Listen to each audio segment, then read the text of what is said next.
नमस्कार। आप लोग का स्वागत है आपके अपने चैनल मैथ हवा में।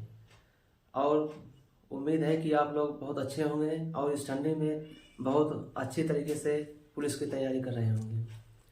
तो आज हम एक नया चैप्टर देखेंगे, अनुपात समानुपात, और बहुत ही आसानी से इसे पढ़ेंगे हम लोग। अगर जो बच्चा खाली कुछ भी न जानता हो ना, एकदम जीरो लेवल का होगा, वो भी आज इस चैप्टर को बड़ी आसानी से समझ जाएगा। लेकिन इसके लिए आपको हमारा पूरा वीडियो देखना पड़ेगा, शुरू से लेकर अंत तक देखेंगे तभी आपको हमारी बातें समझ में आएगी। थोड़ा सा देख के भाग जाएंगे तो समझ नहीं आएगी, तो इसलिए पूरा वीडियो देखिएगा। तो शुरू करते हैं अनुपात और समानुपात। देखिए, सबसे पहले समझिए कि अनुपात क्या है। अनुपात क्या है? जैसे 5:6 लिख दिए ना, तो इसको हम 5/6 भी लिख सकते हैं। चाहे 5/6 लिखें और चाहे 5:6 लिखें, दोनों बराबर है। और समानुपात का मतलब है, समानुपात जो होता है कि दो अनुपात के बराबर होते हैं। जैसे मान लीजिए यहाँ पर एक हम लिख दिए 4:7। अगर दोनों अनुपात आपस में बराबर हैं तब हम इसको इस तरीके से लिख सकते हैं कि 5:6। समानुपात का निशान ये 4 बिंदी वाला जो होता है समानुपात का निशान है। 4:7 कहने का मतलब है ए वाला अनुपात और ये वाला अनुपात दोनों आपस में क्या है? बराबर है। अब बीच में चाहे बराबर लगाएं चाहे समानुपात का निशान लगा दें, एक ही बात होती है। अब इसको आप इस तरीके से भी लिख सकते हैं, 5/6 बराबर करके 4/7 भी लिख सकते हैं ना। तो अनुपात और समानुपात जो है, तो ज़्यादा समय बर्बाद न करते हुए चलेंगे सवाल पर और अच्छे अच्छे सवाल जो है लगाएंगे। तो प्यारे बच्चों, अब हम देखते हैं सवाल ना। सवाल जो है, यदि A/B बराबर 5:9 तथा B/C बराबर 6:11 हो तो A/B/C का मान ज्ञात करें। प्यारे बच्चों देखिएगा, इसको कितनी आसानी से हम लगाएंगे।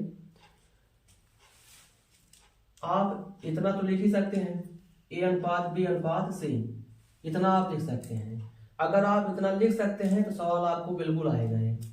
देखिए, A/B बराबर 5:9 लिख दीजिए, 5:9 आपका हो गया। अब आया B/C, B/C 6:11। देखिए यहाँ पर B का मान 5 दिया गया है, यहाँ पर B का मान 6, तो आपको बस बगल नहीं लिखना है। B का मान यहाँ बगल नहीं लिखना है, नीचे लिखना है। अब दूसरी बार जब B का मान लिखेंगे नीचे लिख देंगे 6:11। अब आप देखिए, यहाँ खाली स्थान है, यहाँ खाली स्थान है। अगर खाली स्थान के बगल जो संख्या रहेगी वही इसमें लिख देना है। देखिए, खाली स्थान के बगल कौन संख्या है? 9 है, आप यहाँ 9 लिख दीजिए। यहाँ देखिए, खाली स्थान के बगल में कौन सी संख्या है? 6 है, तो आप 6 लिख दीजिए। सीधी पहाड़ी खींचिए। अब आप सीधा सीधा ऐसे गुणा करा लीजिए। अब गुणा कराएंगे कितना आएगा? 5×6 का गुणा कराएंगे 30 आएगा, 9×6 का गुणा कराएंगे 54 आएगा, 11×9 का गुणा कराएंगे तो आपका 99 आएगा। अब आपको कुछ भी नहीं करना है, बीच में अनुपात लगा देना है। अगर यह किसी संख्या से कट रही है तब तो आप काट लीजिए, अगर नहीं कट रही है तो आपका यही आंसर हो जाएगा। अब यहाँ पर आप देखेंगे तो यह संख्या जो है वो 3 से कट जाएगी। 3 से काट देंगे तो इधर आपका 10 आ गया, इधर आप काटेंगे 18 आ जाएगा, इधर आप काटेंगे तो आपका 33 आ गया। अब यह संख्या किसी से कटनी नहीं है ना, 3 से मान लीजिए कट जाएगा, ये नहीं कटेगा, तो इसलिए अब आपका यही जो है आंसर बनेगा। अब आपका जो निकालना था कि अनुपात B/C, देखिए यही आपका आंसर आएगा। देखिए कितना आसान है ना। प्यारे बच्चों, पूरा वीडियो देखना है आपको और बहुत कम समय में आपको हम पूरा चैप्टर समझा देंगे। कहीं भी आपका कुछ भी समय बर्बाद नहीं करेंगे और बहुत कम समय में पूरा चैप्टर आपकी समझ में आ जाएगा। तो चलते हैं अगले सवाल पर ना। तो अगला सवाल जो है कि यदि A/B बराबर 3:4, B/C बराबर 5:7 तथा C/D बराबर 8:9 हो तो A/D का मान बताना है आपको। देखिए इस सवाल में भी आपको कुछ नहीं करना है ना। जैसे a अनुपात d का मान पूछा गया है आपको, तो आप ऐसे लिख लीजिए a अनुपात b अनुपात c अनुपात d। इतना तो आप कर ही सकते हैं। ए बी का मान लिख लीजिए 3:4, यहाँ आप 3:4 लिख दिए। बी सी का मान देखिए 5:7 है, दोबारा बी का मान बगल नहीं लिखकर नीचे लिखना है 5, सी का मान 7, फिर ए देखिए सी और डी का मान 8-9 है, तो सी का मान यहाँ बगल में नहीं नीचे लिखना है। इसके दोबारा लिखेंगे तो मान नीचे 8 आया इधर, इधर आया 9। अब आप देख लीजिए कहाँ कहाँ खाली स्थान, यहाँ खाली स्थान है, यहाँ खाली स्थान है, यहाँ है ना, इसके बाद फिर यहाँ है और यहाँ पर है। जहाँ जहाँ खाली स्थान है अब उन्हीं को आपको भरना है। अब खाली स्थान कैसे भरेंगे, यहाँ पर आपको ध्यान देना है कि खाली स्थान के बगल में जो संख्या रहेगी वही संख्या खाली स्थान में आपको लिख देना है। जैसे देखिए खाली स्थान के बगल में क्या है, 4 है, 4 इसमें भी लिख देना है, 4 इसमें भी लिख देना है। इधर खाली स्थान के बगल में 7 है तो यहाँ 7 लिखेंगे। यहाँ देखिए खाली स्थान के बगल में कौन संख्या है, तो 5 है। देखिए यहाँ 7 था 7 लिखे, 5 था तो 5 लिखे। अब इधर देखिए अगर यहाँ खाली स्थान के बगल में 8 है तो इधर 8 लिख देंगे, इधर भी 8 लिख देंगे। अब हम इन्हीं संख्याओं का गुणा करा देंगे ना। अब गुणा कराएंगे, देखिए 3, 5, 8 का गुणा कराएंगे तो कितना आएगा 4, 5, 8 का गुणा कराएंगे तो 160 आ जाएगा। 4, 7, 8 का गुणा कराएंगे तो 224 आ जाएगा। 4, 7, 9 का गुणा कराएंगे तो 252 आ जाएगा। बीच में आपको सिर्फ क्या करना है, अनुपात लगा देना है बस। अगर संख्या किसी से कट रही है तो काट देना है। हमसे पूछा जा रहा है कि डी का अनुपात बताइए। ये अनुपात जो निकला है ए बी सी डी का निकला हुआ है। हमसे पूछा जा रहा है ए अनुपात डी बताइए। तो देखिए ए का मान कितना है, 120 है। डी का मान कितना है, 252 है। हमारा ए अनुपात डी जो है यही आया। लेकिन अब यह किसी संख्या से कटेगा तो हम काट लेंगे ना। अब जैसे काटे, एक कट जाएगा 12 से ही कट जाएगा। अब हमसे 2, 3 ऐसे करके काटे, या देखिए 12 से कट जाएगा ना। 12 से कटेगा तो 10 आ जाएगा। इधर 12 से कटेंगे तो 12 दूना 24 होगा, फिर 12 ना, यहाँ आपका 12 आ जाएगा। तो देखिए आपका आंसर बनेगा ए ना। अब यहाँ नहीं वो देखिए सॉरी, यहाँ पर 21 होगा ना, 21 होगा। तो अब यहाँ किसी संख्या से नहीं कटना है तो आपका यही आंसर बन गया। तो देखना प्यारे बच्चों ना, कितना आसान है, कहीं कोई भी दिक्कत नहीं। एक बार फिर समझा देते हैं कि आपको कुछ नहीं करना है। ए बी सी डी लिख लिए, जो भी मान दिया गया है वो मान 3 से 3, 4 सब कुछ जो भी मान दिया गया लिख लिए। खाली स्थान जहाँ है वहाँ गोला कर देना है, गोले में बगल वाली संख्या को भर देना है, सीधा गुणा करा लेंगे, आपको अनुपात पता चल जाएगा। बच्चों सवाल आपकी समझ में बिल्कुल आएगा, आ रहा भी होगा। तो अपने मित्रों में थोड़ा सा शेयर करो, इसको लाइक करो ना, लाइक करें और थोड़ा सा मित्रों में शेयर करें। और चलते हैं सवाल पर। 12, 14, 24 का चतुर्थ अनुपात बताएं। तो हमें देखिए कुछ भी नहीं करना है। 12 लिख लिए, 14 लिख लिए, 24 लिख लिए। और हमसे पूछा क्या जा रहा है, चतुर्थ अनुपात पूछा जा रहा है। कहने का मतलब हमें यहाँ x लिख दीजिए, यहाँ अनुपात लगा दीजिए, यहाँ अनुपात लगा, यहाँ समानुपात लगा दीजिए। यही चीज है बस। चाहे ऐसा लिखा हुआ आए कि 12, 14, 24 का चतुर्थानुपात आप बताइए, या ऐसा लिखा आए इस रूप में कि आप यहाँ पर x का मान बताइए, दोनों चीजें एक हैं। तो आपको कुछ भी नहीं करना है। एक ऐसे अंदर का अंदर से और बाहर से बाहर का एक मिलान कर देना है। अब जिसके साथ x रहता है वह कहाँ जाता है, वह जाता है नीचे। जैसे इनके साथ x है ना, देखिए 12 के साथ x है, 12 जाएगा नीचे, और जिनके साथ x नहीं है ऊपर रहेंगे। बस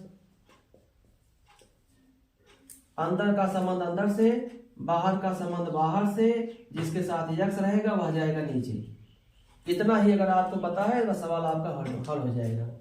देखिए 12 से 24 2 हो गया, ये किधर आया, चतुर्थानुपात कितना आपका आया, 28 आया। यही आंसर आपका हो गया। एक बार फिर समझते हैं प्यारे बच्चों, कितना आसान है कि अंदर का गुणा अंदर से, बाहर का गुणा बाहर से, जिसके साथ x रहेगा वह जाएगा नीचे बस, और जिसके साथ x नहीं रहेगा वो आपका रहेगा ऊपर। देखिए आपका बहुत आराम से हल हो गया। हम कुछ भी नहीं किए, 12 14 24, देखिए यहाँ एक x लिख दिए बस। हम चाहते थे सब अनुपात कुछ भी ना लिखते ना, कुछ भी ना लिखते, हम सीधा सीधा ऐसे भी लिख के सवाल को लगा सकते थे ना। अंदर का संबंध अंदर से, बाहर का संबंध बाहर से, हमारा आंसर आ जाता। प्यारे बच्चों, अब हम चलते हैं अगले सवाल पर। इसके पहले हम सवाल लगाए थे तो वहां पर निकाले थे चतुर्थानुपात निकाले थे। अब हम चल रहे हैं तृतीय अनुपात निकालने। हम आपका एक एक छोटी से छोटी बात जो है क्लियर करा देंगे। और मैथ पढ़ने के लिए अगर आपकी छोटी छोटी बातें क्लियर होती हैं तो बड़े से बड़ा मैथ, कठिन से कठिन मैथ आप लगा लेते हैं। लेकिन जब तक आपकी छोटी छोटी बातें क्लियर नहीं हैं तब तक आप सवाल में आपसे गलतियां होती रहेंगी, सवाल आपका गलत होता रहेगा। तो छोटी छोटी बातें क्लियर करना बहुत जरूरी है। 16 तथा 24 का तृतीय अनुपाती पता करना है तो हम कुछ भी नहीं, देखिए 16 लिख दिए, 24 लिख दिए। तृतीय अनुपात में एक चीज ध्यान रखना है, जो संख्या आप यहाँ लिखते हैं वही एक बार और लिख दीजिए। इसके बाद आप यहाँ x लिख दीजिए बस। अंदर का संबंध अंदर से, बाहर का संबंध बाहर से, जिसके साथ x रहेगा वह कहाँ जाएगा, वह जाएगा नीचे। जिसके साथ x रहा वह कहाँ गया, नीचे। बाकी जिसके साथ नहीं था वह रहा कहाँ, ऊपर ना। अब आप देख लीजिए, आराम से इसको काट पीट कर लीजिए। जैसे आप 4 से काट दीजिए, 4 देखिए 16 हो गया, 4 6 24 हो गया, फिर ना। फिर देखिए 4 से कटेगा 6, तो 6 6 का गुणा कितना आया, 36। आपका तृतीय अनुपात कितना आया, 36। कितना आसान है, सिर्फ आप लिखना सीख जाए बस। कोई फार्मूला आपको नहीं चाहिए, कोई ट्रिक नहीं चाहिए, सिर्फ आप एक लिखने का तरीका है वही अगर आपको सीख जाए तो मैथ कितना आसान है। हम कुछ नहीं किए कि 16 लिखे, यहाँ 24 लिखे। तृतीय अनुपात पूछा गया था, एक बार तृतीय अनुपात चाहे जब पूछा जाए तो 24 आपको यहाँ लिख लेना है। जो संख्या यहाँ रहेगी वही संख्या यहाँ लिखना है। कभी आप मान लीजिए यहाँ 24 था, 24 हम लिखते, कोई और संख्या होती कोई और लिख देते, यहाँ x लिख देते। फिर जैसे चतुर्थानुपात लगाए थे सेम उसी तरीके से हम तृतीय अनुपात भी लगा लेते हैं ना। देखिए कितना आसान है, कुछ भी नहीं करना है। और देखिए प्यारे बच्चों, समय कम है तो हम एक एक टॉपिक मतलब का एक एक सवाल लगाएंगे। अब इसको ध्यान से आप देखने के बाद अब और सवालों का आप अभ्यास कर सकते हैं। प्यारे बच्चों, हम चतुर्थानुपात निकाले, तृतीय अनुपात निकाले, अब चल रहे हैं मध्यानुपात निकालने के लिए। मध्यानुपात कैसे निकाला जाएगा यह भी सीखते हैं। 6 तथा 54 का मध्यानुपात निकालना है तो आप 6 लिख दीजिए, 54 लिख दीजिए, 6 54 लिख दिए। मध्यानुपात जब भी आपको निकालना है तो बीच में एक गुणा लगाना है, ऊपर एक करनी लगाना है बस। मध्यानुपात निकालने के लिए जो संख्या दो दी जाएंगी उनके बीच में गुणा लगाना है, ऊपर कड़ी लगाना है, आपका मध्यानुपात निकल जाएगा। अब देखिए, अब जो है जैसे 6 जो है, अब 6 को हम लिख सकते हैं, क्या लिख सकते हैं, 2 गुणे 3 लिख सकते हैं ना। अब ये आप देखिए, या तो आप जो है कि 6 और 54 का गुणा करा के कड़ी हल करें, या तो इसको छोटे छोटे से टुकड़ों में काट के बड़ी आसानी से हल कर दें। जैसे 54 है, 54 को देखिए, ए 2 से आप काटिए ना, 2 दूनी 4, यहाँ पर आपका 27 आ जाएगा। फिर देखिए 2 से नहीं कटेगा ना। अब आप इसे 3 से काटिए, देखिए 3 9 27, फिर 3 से काटिए 3 आएगा, फिर 3 से काटिए 1 आएगा। तो 54 को क्या लिख सकते हैं, 54 को लिख सकते हैं 2 गुणे 3 गुणे 3 गुणे 3, ये 54 हो गया। अब जिसका जिसका जोड़ा बनेगा वो बाहर चला आया, 2 2 का देखिए जोड़ा बना, 2 बाहर चला आया। ये 3 का देखिए जोड़ा बना, ये 3 चला आया बाहर। और उसके बाद देखिए ये 3 का जोड़ा बना, ये 3 भी चला। करनी के अंदर जिसका जोड़ा बनता है वह बाहर चला आता है। अब देखिए 2 3 6 6 3 18, आप कितना आया आंसर 18, 2 3 6 6 3 18। कितना आसान है। मध्यानुपाती जब भी निकालना हो कुछ भी नहीं करना है, सिर्फ दोनों संख्याओं के बीच में गुणे लगा देना है, ऊपर कड़ी लगा देना है, उसी को हल्का लेना है, मध्य अनुपाती आपका आ जाएगा। एक तरीका ये है कि आप जो है इसे छोटे छोटे टुकड़ों में ऐसे बांट लें ना, गुणनखंड निकाल के लगा लें, या तो आप 6 और 54 का गुणा करा के सीधा हल्का लेते ना। मध्यानुपात का एक सवाल और हम लेते हैं। देखिए मध्यानुपात निकालना है तो जैसे इसके पहले सवाल बताए थे, कुछ भी नहीं करना, तो सबसे पहले हमें वह संख्या लिख लेनी है। संख्या हम लिख लिए, संख्या लिखने के बाद बताए थे मध्यानुपात निकालने के लिए बीच में गुणा लगा देना है, इसके बाद यहाँ कड़ी लगा देना है। अब आपका मध्यानुपात निकल गया। अब आप देखिए यहाँ पर या तो दोनों संख्याओं का गुणा करा लीजिए या तो आप गुणनखंड निकाल लीजिए। तो अगर आप गुणा कराते हैं तो देखिए अगर हम गुणा कराएंगे तो 32 का 2 का गुणा हो जाएगा 64। 2 अंक इधर 2 अंक इधर, कहने का मतलब 4 अंकों पर दशमलव लग जाएगा ना। जब गुणा करते हैं तो गुणा करने पर संख्याओं के जो दशमलव के अंक होते हैं वो जुड़ते हैं। जैसे देखिए 2 अंक इधर 2 अंक इधर, यहाँ कितना 4 अंक। अब यहाँ सब कुछ आप भूल जाएंगे, सिर्फ 64 को देखिए बस। 64 किसका वर्ग है? 8 का वर्ग है। कहें तो 8 गुणे 8, तो 8 चला आएगा बाहर। इसके बाद आप दशमलव को देखिए, दशमलव कितने स्थानों पर? 4 अंक। अगर दशमलव 4 अंक के अंदर रहता है वर्ग के अंदर, तो बाहर आता है कितने? सिर्फ 2 अंक। जैसे यहाँ पर 2 अंक का दशमलव 1 अंक पे आएगा, फिर 2 अंक का दशमलव 1 अंक पर बाहर आएगा। अगर 4 अंक है तो यहाँ दशमलव करनी से बाहर निकालेंगे तो 2 अंक का। अगर यहाँ 6 अंक पर दशमलव होता तो करनी के बाहर निकालते तो यहाँ पर 3 अंक ना। यहाँ पर अगर 8 अंकों पर दशमलव होता तो यहाँ पर 4, और यहाँ पर अगर 2 अंकों पर दशमलव होता तो 1 अंक पर यहाँ बाहर निकलता। देखिए कितना आसान है। प्यारे बच्चों चलते हैं अगले सवाल पर। समझ में आ रहा है कि नहीं? थोड़ा आप लोग कमेंट में लिखिएगा कि समझ में आप लोगों को आ रहा है कि नहीं आ रहा है, कैसे क्या, कोई समस्या हो कोई डाउट हो तो भी आप कमेंट में लिखिएगा। सवाल है 3.5 के प्रत्येक पद में से छोटी कौन सी संख्या जोड़े की नई संख्याएं 5:6 के अनुपात में हो जाए। कुछ भी नहीं, कैसे आप 3:5 आप लिख लीजिए, फिर आप लिख लीजिए 5:6। अब आपको जो है सिर्फ गुणा करा देना है, बस तिरछा गुणा करा देना है, ऐसे गुणा करा देना है। अब आप गुणा करा दीजिए। देखिए 5 का गुणा कितना होगा? 25 होगा। 3 और 6 का गुणा कितना होगा? 18 होगा ना। 18 लिख दीजिए माइनस लगा के। अब नीचे क्या लिखना है? इन दोनों का अंतर लिखना है।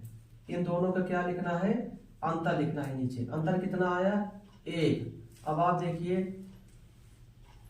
25 18 का यहाँ पर अंतर कितना आया आपका? 7। नीचे तो कितना आ गया? 7। आपका यही आंसर बन जाएगा। कितना आसान है, सिर्फ लिख देने से आपका आंसर जो है आ जाएगा। सवाल आप सिर्फ लिखिए। देखिए हम कुछ नहीं किए, 3:5 था वही लिख दिए, 5:6 था वही लिख दिए। इसके बाद क्या किए? तिरछा एक क्रॉस कीजिए, 3 उसका तिरछा गुणा हुआ है, 5 × 25, 3 × 6 18, और ये दोनों का अंतर लेके नीचे लिख दिए, ऐसे को हल कर लिए, ऐसा आ गया। प्यारे बच्चों देखते हैं अगला सवाल। जैसे उस सवाल में था कि यहाँ लिखा गया था क्या जोड़ा जाए, इसमें लिखा गया है क्या घटाया जाए। लेकिन सवाल एकदम हूबहू उसी तरीके से लगेगा। सवाल में अंतर है लेकिन लगेगा एक ही तरीके से। देखिए 15:19 के प्रत्येक पद में से क्या घटाया जाए कि नई संख्याएं 3:4 के अनुपात में हो जाए। इसके पहले जो सवाल लगा था उसमें लिखा गया था कि क्या जोड़ा जाए, क्या जोड़ा जाए। इसमें है क्या घटाया जाए।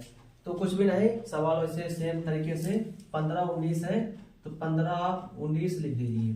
यहाँ 3 4 है, 3 आप 4 लिख लीजिए। आपको तिरछा गुणा करके अंतर ले लेना है। अब जैसे 15 का 4 का गुणा करेंगे तो यहाँ पर आपका आ गया 60। 19 का 3 का गुणा करेंगे तो आपका कितना आ जाएगा? 57 आ जाएगा। यहाँ माइनस लगा देना है, इधर क्या ले लेना है, इधर आपको अंतर ले लेना है। अंतर कितना आया 1। अब इसको हल करेंगे तो कितना आएगा 3। अब 3/1 कितना आएगा 3। यही आपका आंसर आ गया ना। प्यारे बच्चों वीडियो में बने रहिए, पूरा वीडियो देखिए।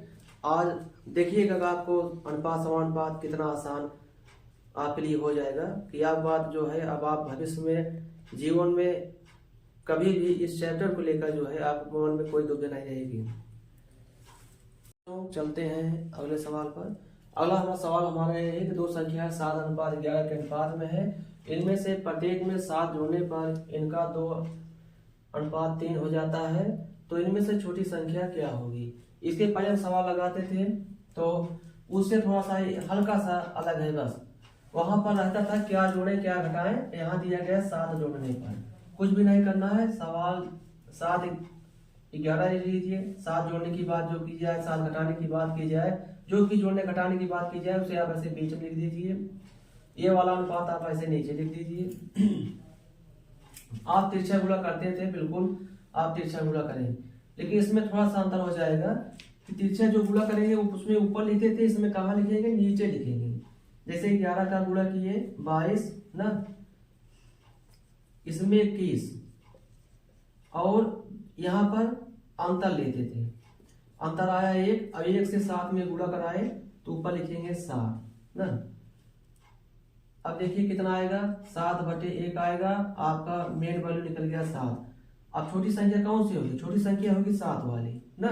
11 एक बड़ी संख्या होगी, यही 7 ला के इसमें आप गुणा करा दीजिए। बस 7 ला के इसे में आप गुणा करा देंगे तो देखिए 7 से गुणा करा दीजिए तो आपकी संख्या कितनी निकल के आई 49 निकल गया। छोटी संख्या क्या आती है 49, बड़ी संख्या 7 मिला के 11 में 7 से गुणा कराएंगे कितना है 77। तो इस तरीके से हमें सवाल समझा दे रहे हैं। बाकी आप जो है और भी सवाल लगाइएगा।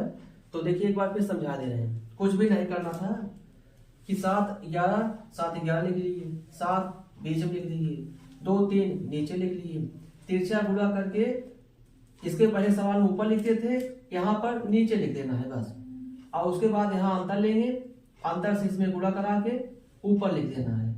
यहाँ से जो वैल्यू आएगी इसमें गुणा कराएंगे तो छोटी वाली संख्या, इसमें गुणा कराएंगे तो बड़ी वाली संख्या आपको पता चल जाएगी। देखते हैं अगला सवाल है। अगला सवाल है कि यदि x अनुपात y बराबर 2:1 हो तो x² - y², फिर ब्रैकेट में लिया गया है a² + y² का मान आपको बताना है। ये बीच में जो है यहाँ अनुपात लगा है अनुपात। तो आप देखिए हम इसे बताए थे कि x/y को आप x अनुपात y को x/y भी लिख सकते हैं, 2:1 को 2/1 भी लिख सकते हैं। बीच में बराबर लगा हुआ है, इसका मतलब है कि x बराबर 2 है और y बराबर 1 है। यही मान आप इसमें ले जाकर रख दीजिए बस, और कुछ नहीं करना है। इस टाइप के सवालों में आपको तनिक भी घबराना नहीं है, बिल्कुल आप जो है हमारे स्टाइल में लगाइए, सवाल बिल्कुल आपको आसान रहेगा। x का मान कितना है 2 ना, 2 का स्क्वायर कर देंगे। y का मान 1 है, 1 का स्क्वायर कर देंगे, 1 हो गया। 1 जो देखिए फिर x स्क्वायर करेंगे तो यहाँ पर 2 का स्क्वायर ना, फिर प्लस 1 का स्क्वायर। अब देखिए 2 दूना 4 -1 हो गया, 1 ब्रैकेट में। यहाँ पर 4 + 1 हो गया। यहाँ पर आपका 3 आएगा, यहाँ पर आपका 5 आएगा। यही आपका आंसर हो गया। देखिए कुछ भी नहीं करना था, सिर्फ आपको यहाँ से जो है आपको x और y का मान निकाल लेना है, बहुत ही आसान तरीके से। वही x y का मान ला के आप रख दीजिए। ये तो थोड़ा हम पूरा बता दिए रहे, आप कुछ बारे भी लगा सकते हैं इसको। चलते हैं अगले सवाल पर। अगला सवाल है दो संख्याएं 1:3 के अनुपात में है, इनका योगफल 240 हो तो इनका अंतर कितना होगा। संख्याएं कैसी हैं 1:3 के अनुपात में, इनका योगफल कितना है 240 है। तो उनके हिसाब से 240 है, लेकिन हमारे हिसाब से कितना है, हमारे हिसाब से हमको यही दिखाई पड़ रहा है ना कि पहली वाली संख्या 1 है, 3 है। हमारे हिसाब से इनका योगफल कितना बना 4 बना। हम 4 से इसमें भाग कर देंगे, यहाँ से हम एक मेन वैल्यू पा जाएंगे 60 ना। अब हम यहाँ ला के अगर इसमें गुणा कराएंगे तो पहली संख्या पता चल जाएगी, इसमें गुणा कराएंगे तो ये वाली संख्या पता चल जाएगी। लेकिन हमसे पूछा गया है अंतर, तो हमारे हिसाब से अंतर कितना आ रहा है, देखिए हमारे हिसाब से अंतर कितना आ रहा है, हमारे हिसाब से अंतर आ रहा है 2। इसी 2 में 60 से गुणा करा दीजिए तो आपका आंसर 120। तो संख्याएं कुछ भी संख्याओं का अंतर कितना आया 120। अब चाहते तो आप 60 में इसमें गुणा कराते, ये आपका 60 आता, यहाँ पर गुणा कराते 180 आता, तब भी आप घटा के अंतर निकालते, और चाहे आप ऐसे डायरेक्ट निकालिए आसान रहता है ना। उनके हिसाब से 240 योग है, हमारे हिसाब से कितना योग है 4, 240 में 4 से भाग कराए 60, अंतर हमारे हिसाब से कितना आया 2, 2 में 60 से गुणा कराए 120, ऐसा रहता है। चलते हैं अगले सवाल पर। सवाल कुछ इस तरीके से है कि 2 प्राकृतिक संख्याएं 3:5 के अनुपात में है तथा इनका गुणनफल 2160 है, इनमें से छोटी संख्या क्या है। संख्याओं का अनुपात क्या है 3:5 है और गुणनफल कितना है 2160 है। उनके हिसाब से गुणनफल 2160 है, हमारे हिसाब से गुणनफल कितना निकल रहा है 3 और 5 का गुणा करेंगे तो 15। तो हम 15 से यहाँ पर क्या करेंगे भाग कराएंगे, 15 से इसमें हमारा आएगा 144 ना, भाग करा के देखिएगा तो 144 आ जाएगा आपका। तो अब आप जो है देखिए जब गुणा करा के जाते हैं, अगर प्लस योग होता तो अंतर होता, हम 144 से सीधा इधर ला के गुणा करा देते योग और अंतर में। लेकिन जब गुणा करा के जाएंगे तो गुणा वाली कंडीशन यहाँ कड़ी लगाएंगे, उसके बाद जो आएगा उससे ला के इधर गुणा कराएंगे। तो कड़ी लगा दिए, आ गया 12। अब इनमें से छोटी संख्या कौन है, छोटी संख्या ये है हमारी, ला के डायरेक्ट 12 से गुणा करा दीजिए, आपकी छोटी संख्या आपके सामने आ गई। बड़ी संख्या पूछे होते इसमें 12 से 5 गुणा 60 आ जाता है ना। योग और अंतर में आप इधर जो आएगा उसको सीधे ला के गुणा करा सकते हैं, लेकिन जब आप गुणा कराएंगे तो अगर 2 संख्याओं का गुणा कराए हैं तो यहाँ से वर्गमूल ले लेंगे, अगर 3 संख्या होती तो यहाँ घनमूल निकाल लेते, 3 संख्या होती तो यहाँ घनमूल निकाल के ले आते इधर, 2 संख्या है तो यहाँ से वर्गमूल निकाल के इधर ले आएंगे। प्यारे बच्चों अगले सवाल पर चलते हैं। सवाल हमारा कुछ इस तरीके से है कि 624 रुपए को ABC में 1/2 अनुपात 1/3 अनुपात 1/4 के अनुपात में बांटने पर C का भाग कितना होगा। देखिए जो A वाला अनुपात होता है, A वाला अनुपात जो है वो सही अनुपात नहीं होता है। चाहे जब आप सवाल में इस तरीके से अनुपात पाएंगे तो इसको आपको एक लाइन वाले अनुपात में बदलना पड़ता है। अब इसको बदलने के लिए जो है आपको देखिए कुछ भी नहीं करना है, इस अनुपात से आप कुछ भी नहीं कर पाएंगे जब तक आप इसे एक लाइन वाले अनुपात में बदलेंगे नहीं। तो बदलना बहुत ही आसान है, 2, 3, 4 इस नीचे वाली संख्याओं को आप एलसीएम ले लेते हैं, नीचे वाली संख्याओं को आप एलसीएम लेते हैं तो कितना आपका आएगा 12 आया। अब इसी 12 से आपको सभी संख्याओं में गुणा करा देना है, सभी संख्याओं में क्या करेंगे गुणा करा देना है। अब देखिए यहाँ से अगर 2 से 12 में कट जाएगा ना, कितना आएगा 6, यहाँ कटेगा 4, यहाँ कटेगा तो 3। अब सही अनुपात यह बना कि 4, 6, 3। अब उनके हिसाब से टोटल कितनी धनराशि है 624 है, लेकिन हमारे हिसाब से धनराशि कितनी है, हमारे हिसाब से सिर्फ धनराशि कितनी है 4, 6, 10, 3, 13 है। हमारे हिसाब से धनराशि कितनी है, वह धनराशि है 13। अब 624 में हम जो है 13 से भाग करा देंगे तो हमारा यहाँ से निकलेगा कितना 48 निकल जाएगा। अब 48 से C का भाग, C वाले भाग देखिए कौन है C वाला भाग, C वाला भाग यही है 1/4 वाला भाग C का है। तो इसी में आप गुणा करा दीजिए ना, गुणा करा दीजिए, 3 8 का गुणा करा दीजिए, 24 हो गया, 2 3 4 12, 144 C को मिलेगा। C को कितना मिलेगा 144 रुपए। देखिए इसमें कुछ भी नहीं करना था कि आपको कभी ऐसा अनुपात आए भिन्न वाला अनुपात तो उसको आपको वन लाइनर में बदल लेना है। वन लाइनर बदलने के लिए नीचे की संख्याओं का एलसीएम करा के इसमें गुणा करा देना है, जो आएगा। अब उनके हिसाब से 624 था, हमारे हिसाब से टोटल कितना था 13, यहाँ से भाग कराए, यहाँ हमको 48 मिला, सी वाले में गुणा कराएंगे सी वाले का मान, बी वाले में गुणा कराएंगे तो बी वाले का मान आएगा, ए वाले में गुणा कराएंगे तो ए वाले का मान आएगा। प्यारे बच्चों चलते हैं अगले सवाल पर। देखिए कितना बहुत ही आसानी से पूरा चैप्टर हल हो रहा है कि नहीं, समझ में आ रहा है कि नहीं आ रहा है आप लोगों को? बिल्कुल समझ में आएगा। थोड़ा सा धैर्य बना के आपको पूरा वीडियो देखना है, बीच में छोड़ के भागना नहीं है। किसी धन को ए बी तथा सी में 3:5:7 के अनुपात में बांटा गया है। यदि सी का भाग ए के भाग से 1600 रुपये अधिक हो तो बी का भाग कितना है? देखिए ए बी सी किस भाग में, 3, 5 और 7। और देखिए सी का भाग ए से कितना, 1600 रुपये अधिक। उनके हिसाब से कितना अधिक है, 1600। और हमारे हिसाब से ए का भाग सी से कितना अधिक है, 2 ना। ए का भाग सी से कितना अधिक है,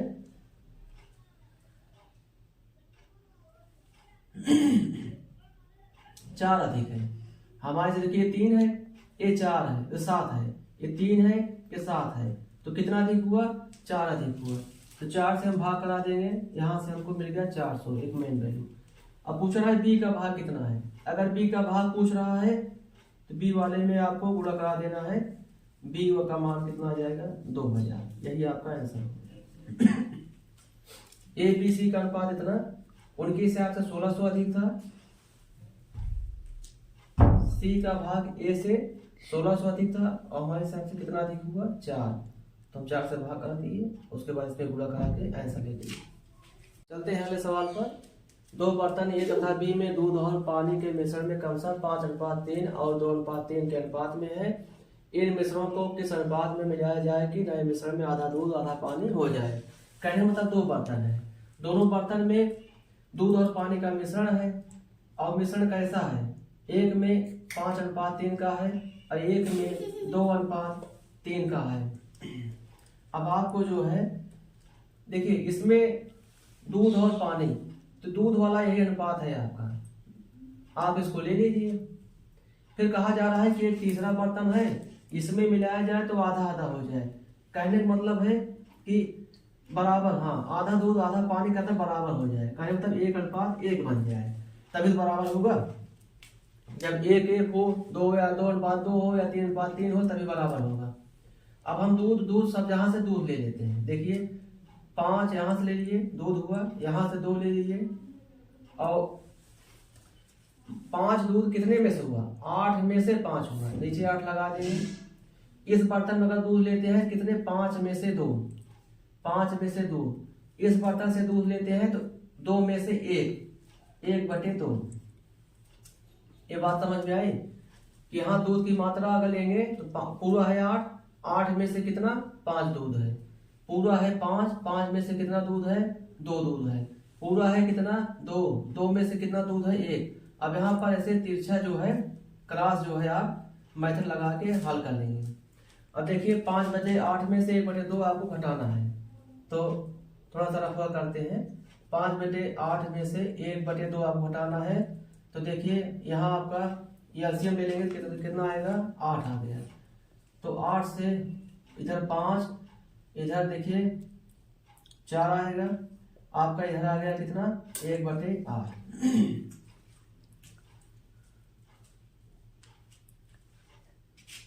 ये आप देखिए 5/8, इधर आपका आ गया 1/8।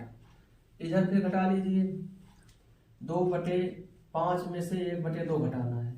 यहाँ आप एलसीएम लेंगे तो आएगा 10 ना, 5 दूनी 10, इधर आया 4, 2 से गुणा कराएंगे, फिर 2 5 6 10, 5 इधर कितना आया, 1/10, माइनस का कोई रोल नहीं है, 1/10 आ गया। बीच में अनुपात लगा देना है। अनुपात लगा के देखेंगे तो ये हमें कभी भी ऐसा अनुपात भिन्न वाला नहीं चाहिए, हमें अनुपात चाहिए हमेशा कैसा, वन लाइन वाला। तो ऐसी कंडीशन में 10 और 80 का एलसीएम ले लेंगे, आएगा 80। दोनों संख्याओं में 80 से गुणा करा देंगे। देखिए दोनों संख्याओं में 80 से गुणा करा देंगे, यहाँ कितना आया, यहाँ गुणा करा देंगे तो आपका जो है 8 आ जाएगा। इधर गुणा कराएंगे तो, और देखिए इधर हल करेंगे तो 10 आ जाएगा। अब देखिए कटेगा ना, 2 से कटेगा, 2 चौक 8 आएगा, और 2 पंचे 10 आएगा। यही आपका जो है आंसर आएगा। देखिए कितना आसान है कि बर्तन 3 बर्तन थे, 2 बर्तन थे जिसमें 5:3 2:3 के अनुपात में दूध था, और इसको तीसरे बर्तन में मिलाना था कि दोनों आधा आधा हो जाए, किस अनुपात में मिलाना है। तो अगर हम 4:5 के अनुपात में मिलाते हैं तो यहाँ आधा आधा हो जाएगा। सिर्फ आप या तो दूध उठा लें या तो पानी उठा लें, दूध, और इसे क्रॉस मेथड से हल कर लेंगे। देखिए इसमें 5 दूध की मात्रा कितनी 5/8 है इसमें दूध की मात्रा कितनी है 2/5, इसमें 1/2। ये अंतर ले लिए, अंतर हमारा आया, अंतर हमारा जो है बटे में आ गया। जब बटे में आ गया तो हम दोनों संख्याओं के एलसीएम करके यहाँ गुणा करा दिए। अब हमको एक रेखा, एक लाइन वाला अनुपात मिल गया। इसको 8:10 था, इसको काट लिए 2 से 4/5, तो ये हमारा आंसर हो गया। यहाँ घटा के भी दिखा दीजिए आप लोग। तो पिछला सवाल बच्चों समझ में आ गया होगा। चलते हैं अगले सवाल पर। एक 35 लीटर मिश्रण में दूध और पानी का अनुपात 5:2 के अनुपात में है। यदि 5 लीटर दूध और पानी डाल दिया जाए तो नए मिश्रण में दूध और पानी का अनुपात क्या होगा।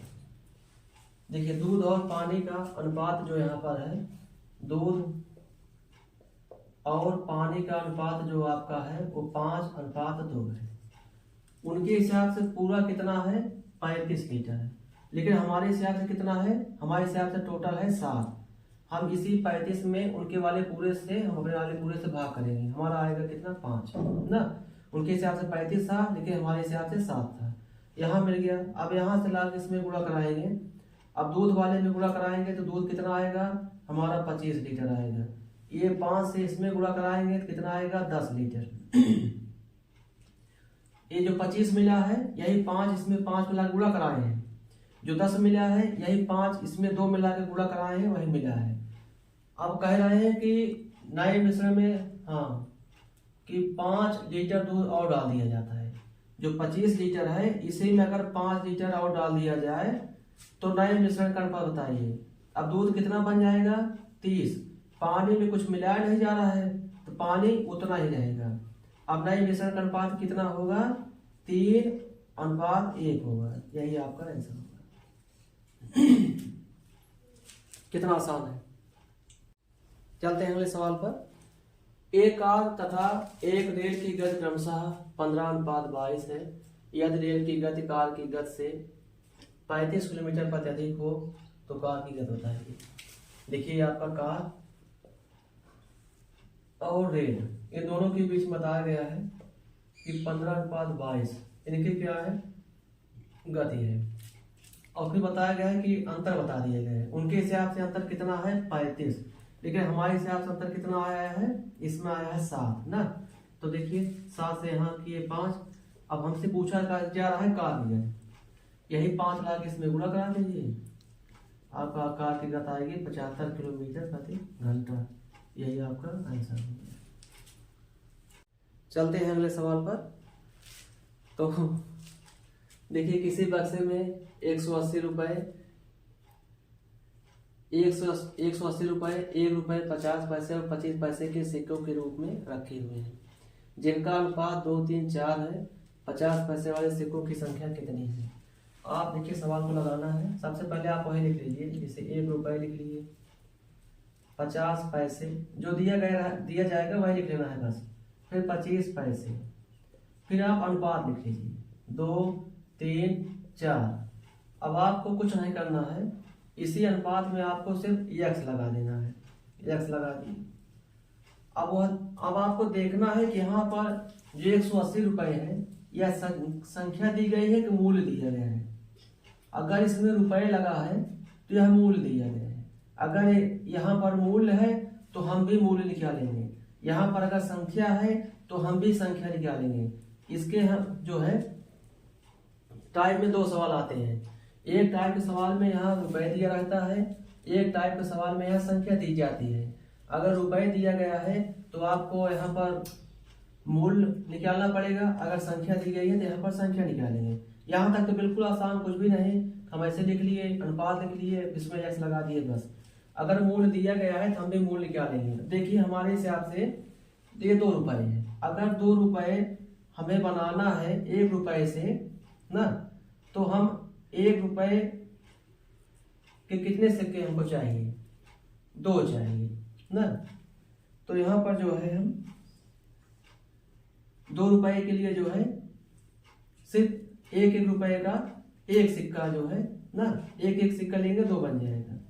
यहाँ पर चलेंगे, अगर 3 रुपए बनाना है हमें तो 1 रुपए से सिर्फ 1 रुपए में बात करेंगे।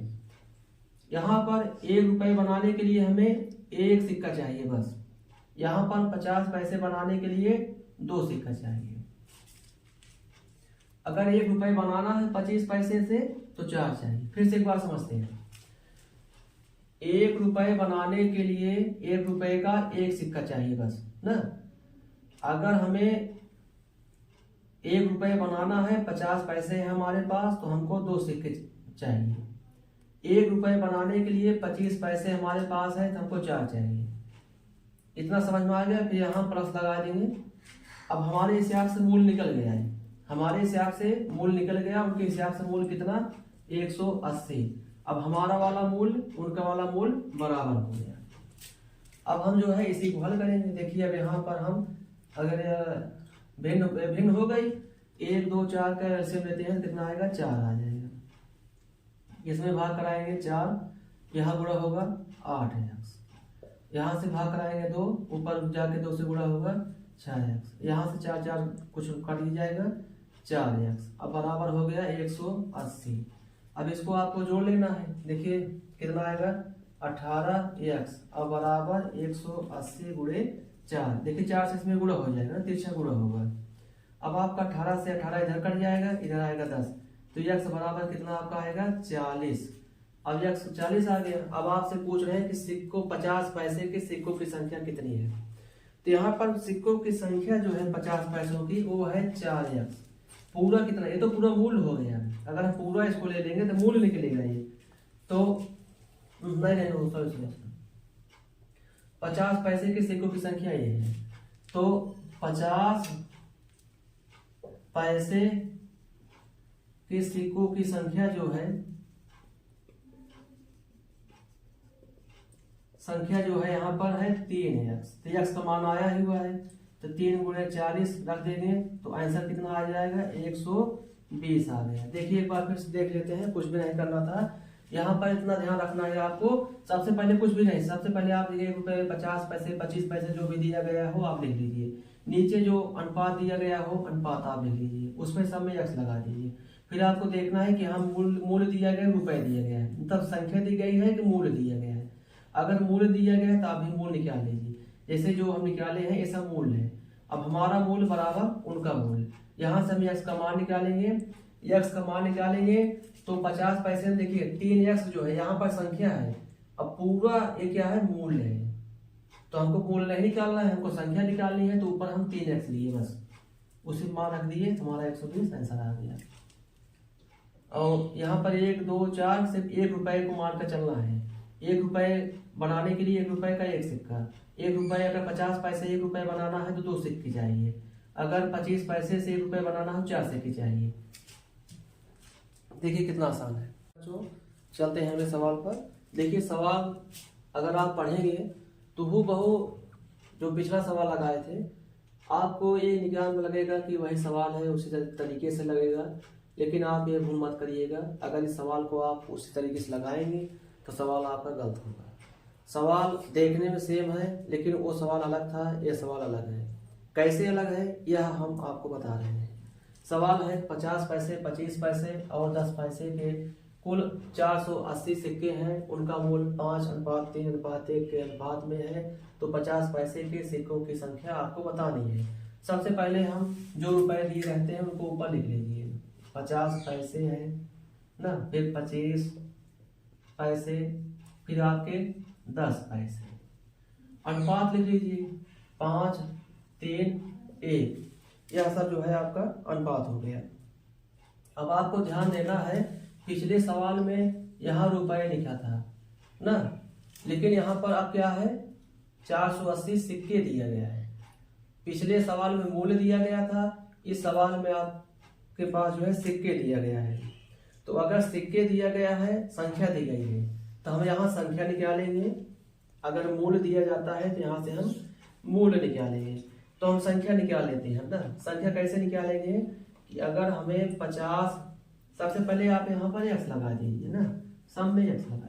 अब 50 पैसे हैं आपके पास, अब आपको 5 रुपए बनाना है, तो आपके पास कितने सिक्के चाहिए? अगर आपके पास 10 सिक्के होंगे तभी आप 5 रुपए बना सकते हैं ना भाई।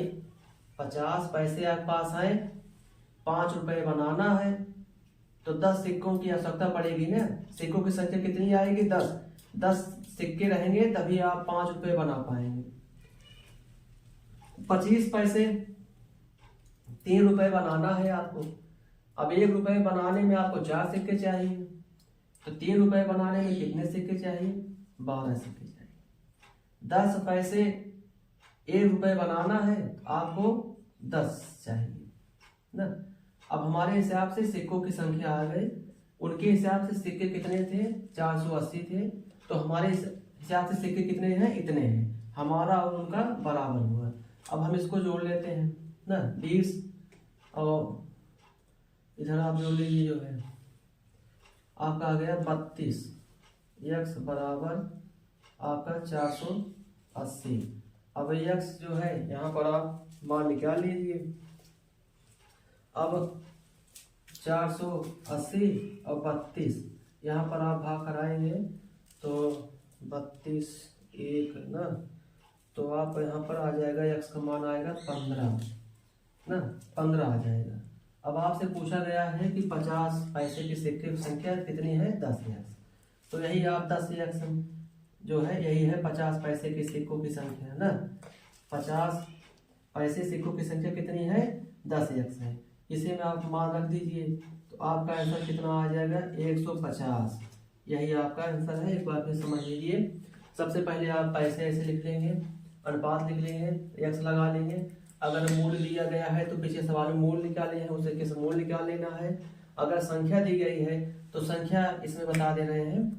संख्या जैसे 5 संख्या कैसे निकालेंगे? 5 रुपए बनाना है 50 पैसे से, तो जब 10 सिक्के होंगे तभी 5 रुपए बनेंगे। 25 पैसे के सिक्के आपके पास हैं, 3 रुपए बनाना है, कितने सिक्के चाहिए? 12 चाहिए। 10 पैसे के सिक्के आपके पास हैं, 1 रुपए बनाना है, कैसे बनाएंगे?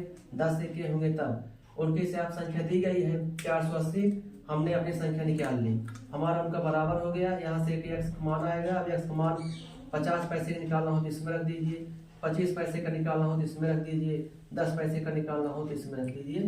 तो इस तरीके से बड़ी आसानी से प्यारे बच्चों